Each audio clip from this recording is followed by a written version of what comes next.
Hi there, and welcome to the Proud to Be of Rust and Glass podcast. We've had an amazing couple years talking with Toledo area creatives of all types, from poets to writers, musicians, artists and filmmakers, songwriters, rappers, and performers of every kind. We now have the pleasure of talking with someone whose love for all things lit has changed the face of many creative social circles, Leah McNaughton Lederman. Thanks for calling in today. You want to just jump right in? Yeah, sounds great. Amazing. So you are currently residing in Indiana, but you have roots here in the Toledo area. Can you talk a little bit about those? Yeah, certainly. I lived in Toledo for 25 years. I went to college and grad school there. I grew up there, definitely. And as an adult, I moved here to Indiana. And I think as a creative and a writer, what it's allowed me to do is kind of double dip a little bit. Like, I'm a part of the writing community here. I've inserted myself in several different communities, but then it's like I get to go back to Toledo, and I've done readings there, and I've worked online with Toledo writers. And so I feel like, it just broadened my reach, so to speak. I've had the opportunity, like I said, to read there. I've become involved with Of Rust and Glass. So it's like going backwards in time. I do regret, I had been invited to a writing group when I was like 17 or 18, and so I was really dumb, and I didn't join. And then now I find how I could have started so much sooner had I taken advantage of that. And of course, you can't regret it because this is the choice I made. But I just wish I would have inserted myself much sooner, and so I feel like I'm making up for lost time. Oh yeah, and you learn from those things along the way. There's plenty of things that I've turned down that I think maybe I shouldn't have done that. There's also a lot of things I've done that I think after the fact, like maybe I should not have wasted time with that. But there's both sides of that coin for sure. That's encouraging. I like that way of looking at it. And I know I've had you here with me in a couple events, bringing you back home, and that's always it's always good to see you in the Toledo area, and right. From cons to like author fairs, It feels like, hey guys, I did it. I did that thing that I'd always wanted to do while I was here. I'm making so. Even though your physical body is in Indiana now, I feel like a lot of people do end up in one way or another coming back home to this area, which is really cool to see. And there's such a cool artistic community in Toledo. I think it's just incredible, the kind of artwork and the spirit of the artists and writers and creatives there. It's really enthusiastic. They really pummel their way through, so I appreciate that. I love it. Beyond that, have you seen any tangible differences between the creative communities here and where you are now? That's a good question. I have found, and I may be incorrect, I may be generalizing, but my husband found this too. When we moved here, we found that the people in this area tend to be just a little bit more subdued, a little bit quieter. Just so I don't know how to exactly articulate it, but I'm very boisterous and loud and obnoxious. And my husband is too. And I felt like people were like, oh, okay. And they responded to us. They were kind, but they were just a little more laid back. And so when I go to Toledo, there's a lot of like in your face. There's a lot of just like louder artists. And here the creative community they're just as enthusiastic, just as deep-souled, but they're just a tad quieter. And that's the only thing I can notice in terms of difference.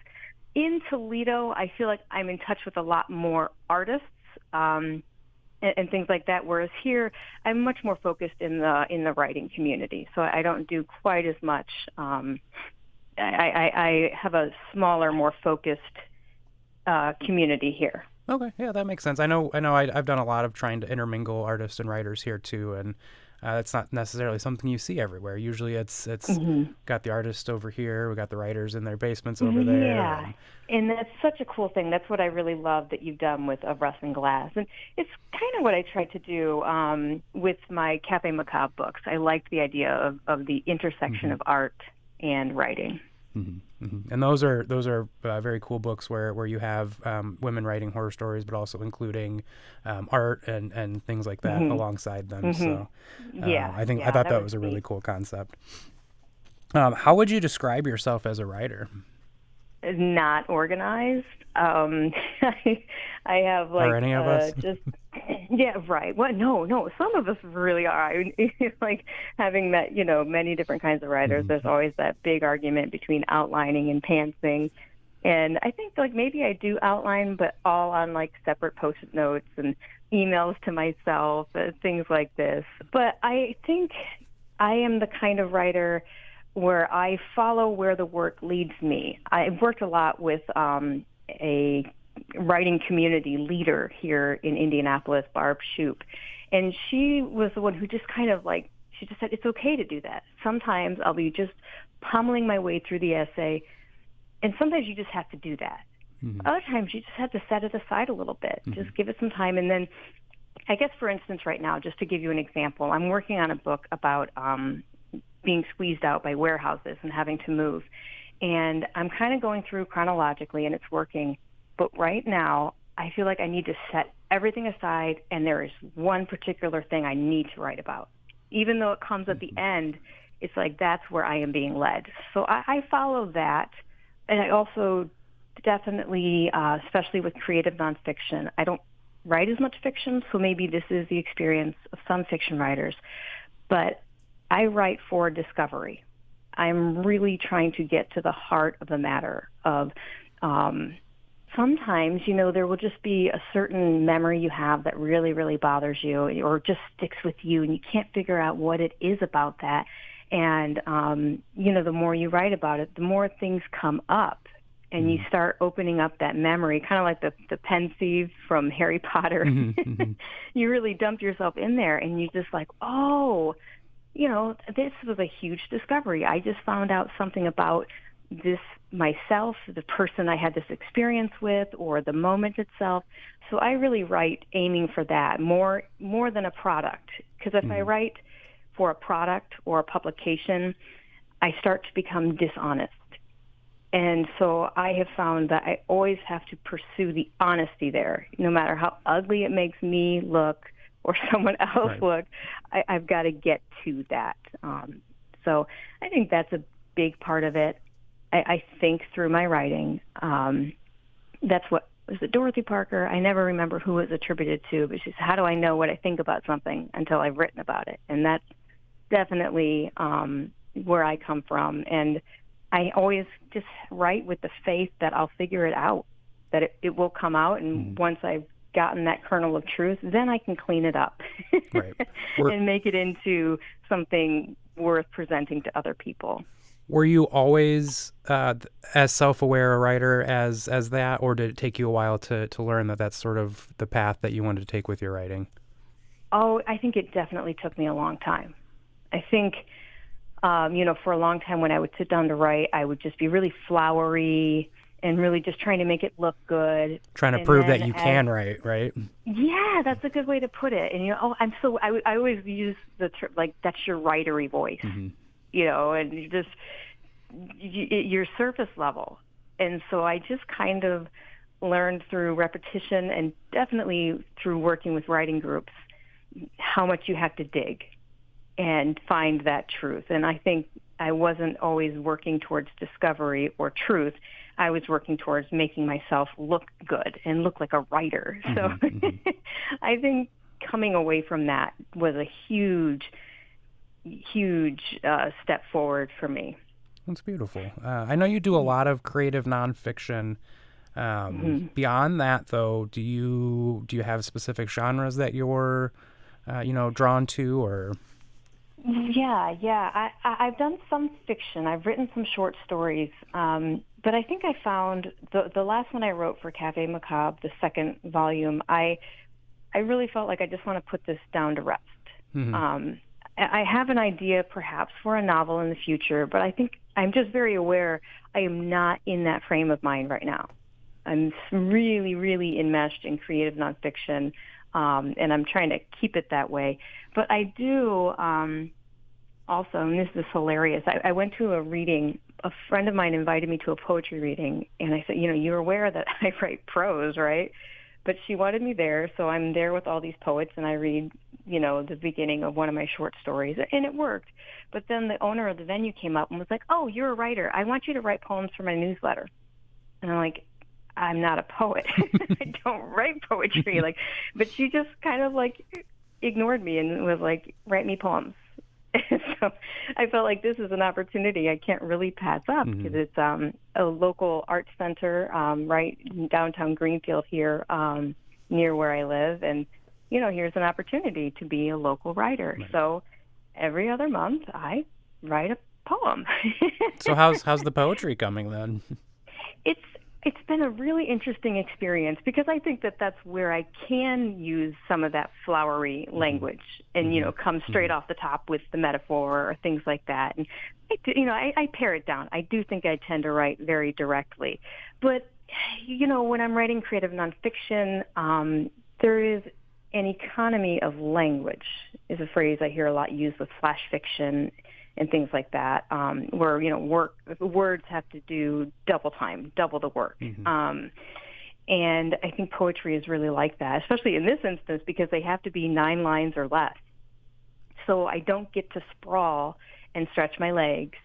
I have to really, really, really get down to that concentrated bit. Cut, even afterwards, right? Yeah. And I know that some poets can really tell a story. And sometimes I've done it. I can frame a teeny tiny little memory, just an exchange, like I would write about something my daughter said. And so there is a little scene in that poem. But I also noticed, I'm driving down the road, and there's this whole field of dead sunflowers. And it's such a powerful image. It really, really struck me. And I thought, I can't really turn that into... I mean, if I were writing fiction, I could make that maybe part of the scenery or something. Right. But this was no, this is a poem. I just want to write about this image. You look off the road and you see an army of wilting giants, and you're inspired, right? It was really, really, I think that inspiration is a good word. Poems are more inspired by something so specific and something so small that I want to make bigger, whereas I think creative nonfiction, these things I'm working on are these huge swaths of time or themes, and I have to explore a little bit more. I'm not sure if that makes sense, but this just kind of been my approach to these different genres. I love it. Well, don't tell Johnny you're writing poetry. I'm not sure she'll let you go with that one. Exactly. Do you find any themes or topics that you keep revisiting in your writing? Yeah, definitely. I noticed when I wrote fiction, I had a couple of themes of mental illness. These characters weren't quite right. And I wondered if that was because it allowed me to take certain things in my own life and just distance them a little bit.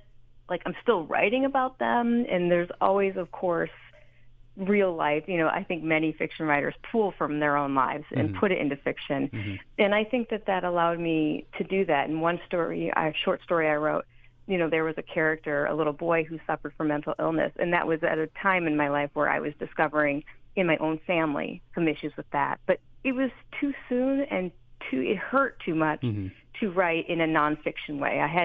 But I still needed to process it. So I put it into fiction. Right.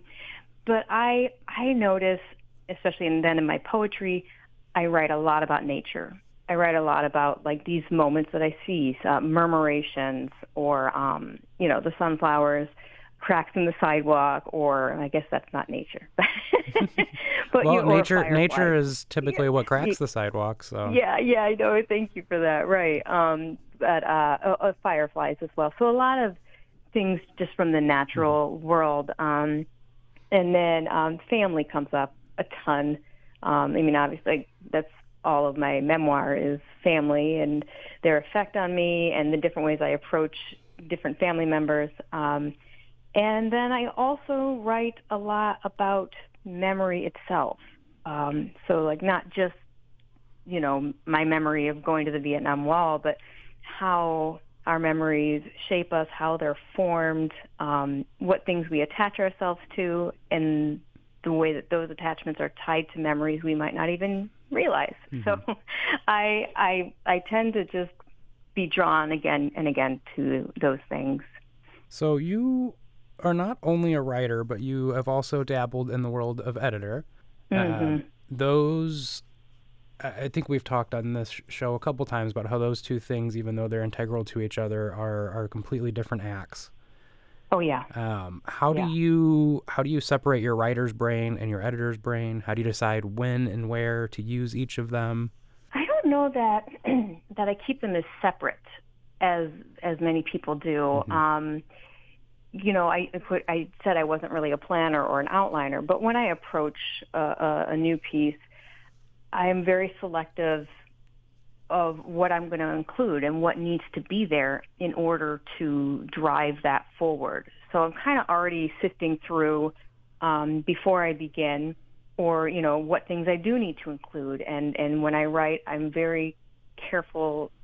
I struggle a lot with sequence, where I'll have things out of order and it just doesn't quite make sense. If you can pull it off and do it intentionally, it works. But when when it happens accidentally, it can be funky. So lately, I've been having my editor brain on while I'm working and just saying boom, boom, boom, boom. These are the things that happen. I do correct my spelling as I'm going. I hate the squiggly lines. But then I ruthlessly edit my work when I'm finished, or even throughout. I cut out whole bits, and of course I keep them in a separate file because they're genius. Right. Every word is genius and important and world changing, right? And then I go back and I was like, it's like the thing you write at 3 a.m, in the middle. I was like, what does this even mean? It doesn't make any sense, especially when you take it out of context, right? So yeah, I mean, I approach it with kind of a what am I going to include and what's extraneous. I notice, you start to recognize your own patterns, words you use too much or things you rely on too much. And so I'm very hard on those. I recognize them, or I try to. And I've gotten better at that because as an editor, it's so much easier to see other people's. Where I'm like, oh, you do this too much, We get blind to the things that we have spent so much time with. So. Right, exactly. And so knowing that and recognizing that in other people's writing has helped me keep a closer eye on, my own foibles. Not that of course they're still there, but I also noticed when I would be editing, the things that I could pick out the most and that I was hardest on were the things that I did in my own writing. And be like, look, I do this too, and it doesn't work. Just trust me, it doesn't work. And I think also having worked as an editor, this is difficult, but I have had to learn humility in knowing you need someone else to look at this and give you feedback, because how much I have helped other people along with their writing and developing their story and drawing out what they're really trying to say. I need other people to do that for me as well and say, this is what I think this essay is really about, and this is how you need to shape it. I mean, and it's completely transformed the work itself, the essays or the chapters. And then, of course, it's helped me grow as a writer, because then you level up and you start to look at your own work that way. So there's, the intersection between editing and writing. I think the two go hand in hand. And some editors really turn off their editor voice. I don't think I do. Yeah, there's two pieces of advice that spiel sort of remind me of. One that you get when you sort of become, like an engaged and practiced writer is not editing while you go. But I think you bring up a good point. There's a really fine line. Like if you're putting page after page after page of garbage on paper, sometimes you need to go back a little bit and edit. It's just kind of recognizing on when that's becoming a dangerous game, when that's starting to hold you back a little bit more. And there can be even, at least in my case, I'll admit, like some self-indulgence. I have this really cute aside I want to tell you, and I've had, feedback groups just say like, no, like, yeah, this is cute, but this is not the time to be cute, or this is not the time to lament, whatever there is. So there's a self-awareness you have to have, where you do have to cut some parts of you out of it. Like, this doesn't fit here. Put it somewhere else or make it into something else. But yeah, it all has to really serve the truth, the point of the piece. And if it doesn't, you have to mercilessly cut it. And I have fought it so hard. When I first joined this writing group, I remember, man, they just hammered this piece. And I thought it was done. I'd been working on it. Actually, it had like 13 iterations. I had the idea like 2 or 3 years prior. So I thought, I finally got it. And when they looked at it, they just, this doesn't fit. What does this mean? What is this? And I was so mad. Oh, they're so wrong. And they sent you home with way more self-loathing than you wanted, right? Oh, well, see, the self-loathing comes later. For me, the indignance comes first. I will just, the kind of person I am, I'm like, oh, you're so wrong. And I've had writers react to my edits that way. But I think, that's the whole thing is when you've received edits, you can be mad at first, you can be hurt, and then you got to kind of go lick your wounds and then put your big girl pants on and go back and go, oh my goodness. Right. They really were right. Yeah. And yeah. the other piece is, we have our stories and our ideas and we have them in our minds as one way, and that doesn't always translate to paper. Even if we read it back to ourselves, we may think that we're conveying this idea or this image or this concept that we've been thinking about for months and months, but you need somebody else to look at that and be like, hey, what are you doing here? That's really it. I mean, this piece that I worked on, I don't usually work on something for 5 years or more. I think it actually may have been more. I think my first draft was 10 years ago, and then I finally got it published about, 2 years ago. But it was just I was trying to cover too much, and so I just kept having to whittle down, and here's what I'm after. And it was a long and painful process, but oh my goodness, did it help me grow. So I'm very grateful for that one. Good. A lot of these conversations that we've had on this show and with you as well so far always come back to communities. It always comes back to, I found these people, I found this group. From there, they helped me recognize this. They helped me sort of, like you said, level up. And you've mentioned a couple in Indiana and here in Toledo. Do you want to take a couple minutes to talk about some of the writing communities that you're involved in and how they've changed your processes and who you are as a writer? Yeah, definitely. I think the first writers organization that I ever actively pursued, like I took creative writing in college, and that was it. There was nothing else. And I like I said, I'd gotten invited to that group, and I didn't do it.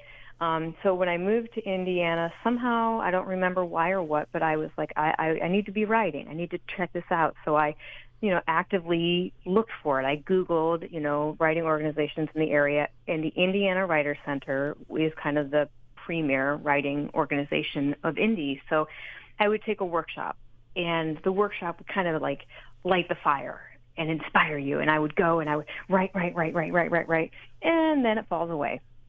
And you kind of need to re-up by going to another workshop. And, I would meet people. In fact, I met someone there who I ended up interviewing with for a teaching job. So, you start kind of inserting yourself accidentally into a community. In the Indiana Writer Center, I would look at the people teaching, and I was a composition instructor at the time, and I would think, oh, boy, wouldn't it be really cool to teach one of these classes? So it kind of gave me a goal, something to work towards. It's not just that was supported by writers or supporting writers, but I could see a future growing. And then with Midwest Writers Workshop, it is hilarious to me because this organization was just one surprise after another.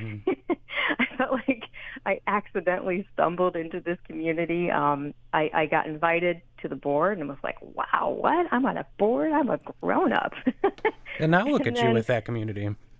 And all I did, this is what I feel like happened, is when the director sent out emails or wanted something proofread, I would do it. I'd say, okay, I'll do this. You showed up, not right? That and not that the other board members did not, but I think I just had a certain maybe connection with the director, or I'm not sure. And so then I became her assistant. She got ill and just needed a little bit more help. And it just kind of kept like, what's the word with the ball rolling, like gathering moss or what have you. And then when they asked me to be the director, I was absolutely flabbergasted.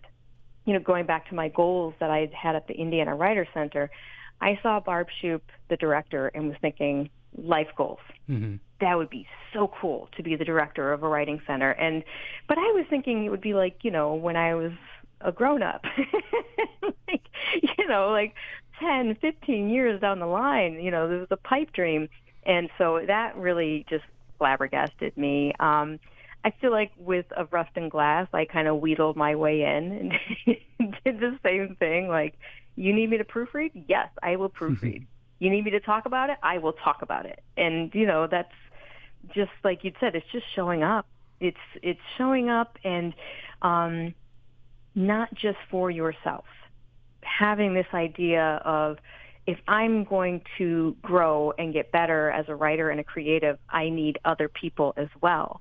So please come join us, help us out. The more people there are, the more we can, drag each other along kicking and screaming. But it helps, hey, I just wrote a poem. And then you're like, oh, yeah, maybe I should create something. When other people around you are creating things, it's contagious. And then I think, lastly, I've become a part of the Greenfield Writers Group here where I live. That's just been amazing because in all of the other communities, I don't live near the people. Even the Indiana Writers Center, a lot of them are from downtown, which is 20 minutes away. Right. So here is these are people who live in the same place. They go to the same Kroger. Virtual spaces are amazing and allow us to do a lot of things we never could have done. But there's something about doing those things with your neighbors and. Yeah. Oh my gosh! I found out one gal in the writers group here in Greenfield. I would write these like expletives on her paper because it was so good, and I would just be so excited and enthusiastic. She's writing this fantastic chapbook, and then I find out that she's my son's English teacher. Aww. Imagine that. Like, sorry, I was swearing on your paper. It's just really good. I'm extra glad in this case that the expletives were because it was good and not the other way around. Oh yeah, no. I would never do that. I know you wouldn't. There's. I think one of my strengths as an editor, I'd like to think, is there is kind of a gentleness you have to have. Like, I'm not going to just skewer this. Us writers have egos that need to be stoked, Yeah, it's just the whole, the cliche they always say, it's your baby. But, there's a truth to it. And there have been some times, though, where I'm like, I know it's your choice in the end. It's your piece of writing. But I'm like, but this really has to go. But otherwise, I'm like, hey, it's your work. You don't have to take my advice. You can throw it out, and that's okay too. But this writers group in Greenfield, it was also just cool to see. Like, wow, just like I said, like they're creating really phenomenal stuff. These people who have lived, I've passed them on the street and didn't know, and so it's just discovering the bounty that's around you that you're unaware of until you reach out to support other people and you show up. So. It's been pretty cool. It's a really beautiful thing. Do you have any advice to anybody listening who might be struggling to find their own creative community? I think it's a lot of what I just said is you have to seek after it. You have to Google, write. I'm using writing, but you can do whatever your creative, genre or medium is, and you seek it out. We have Google. Go to your library. You have to find an artist that and say, hey, are you a part of anything? And in order to seek after it, I think this is really important, that when my writing, I'm not going to say like skyrocketed because it hasn't ever skyrocketed, but I had to say to myself, like even out loud, I am a writer. Because before that, I'm a writing teacher. I'm an editor. And then finally I had to just, no, I am a writer, and take yourself seriously. And so with that in mind, it was like, I'm not going to go to this writing workshop as a hee, ha, ha, this is kind of cool thing. I'm going to go here and really insert myself and show up until they kind of start recognizing me. So take yourself seriously, seek after a community, then insert yourself there, show up, be supportive, not competitive, or if you are competitive, at least let it drive you forward. I've kind of thought like, I'm competitive, and that can be a healthy thing if I let it, if I make it be. But it's envy you have to watch out for. Is, if you're envious of someone, well, then up your game.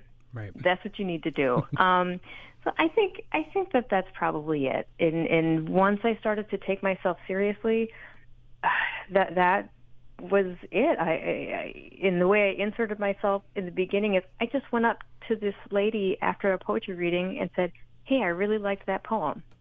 And then we connected on Facebook, so that helps out a lot. And we had a lot of mutual friends. We got to know each other. And then she invited me on the board. And it was like, the rest is history. Right. And it all comes from, I just went to this conference with a serious attitude of, I'm here as a writer, not as a hobbyist. Mm-hmm. Mm-hmm. Yeah, but it's not necessarily fun to take life too seriously, but if you're really pursuing something in earnest, you do have to take it seriously. So. Right. I mean, of course, I'm very self-deprecating. I'm always poking fun at myself and things like that. But I really had to say, like, no, I'm going to take this thing seriously. I'm finally going to,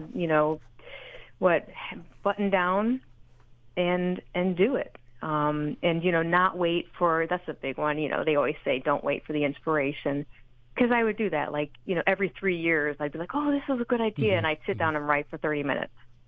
And it's like, nope, here's this thing where I really don't want to write. I'm really tired, but I got to get this done. So it's not always inspiration-led. It's do the work-led. Mm-hmm. Mm-hmm. And I find if you do the work, the inspiration comes much more often, too. Yeah, it's a really good way to put it. And it's like, it feels like going to the gym. You don't want to do it, but man, you feel better afterwards. And I really kind of trick myself into writing where, I'm like, just set a 5-minute timer or 15-minute, whatever. And then, of course, once you start, you don't stop. Or at least in my case, it's like 3 hours passed, you realized you didn't eat lunch, or, Yes. But if you think of it like, oh, man, it's going to be a 3-hour chunk of time, well, then, of course, you're like, oh, man. But if you're like, 15 minutes, just 15 minutes. And then even that, if that's all you did, you can say, like, no, I wrote today, and I feel lighter. And that's when I think that you're a writer is because you literally feel lighter and better having done it. It's something you have to do. Mm-hmm. So I love it. I think that is as good a place to call it as any. Mm-hmm. The advice and feedback that you've given us and the creative work you're doing, not just for yourself but for other people, is absolutely amazing. I really appreciate everything you do, as I know many other people do as well. Yeah, I'm like, back at you, Curtis. We do it because we love it. So yeah, right. But I thank you so much for your time today, and can't wait to work on another project with you. Yeah, absolutely. Thanks for having me. This has been today's episode of Proud to Be of Rust and Glass. Leah has been instrumental in my own personal creative journey, not to mention all the literary lives she's touched here in Toledo and in Indiana. She has so much more to offer than a 30-minute conversation, and we're so fortunate to have her on the Of Rust and Glass team. Again, I am your host and producer, Curtis Dieter. Our executive producer is Chris Pfeiffer. If you want to join the conversation, check us out at wgte.org/rustandglass. Until next time, thanks for listening. Now go forth and create.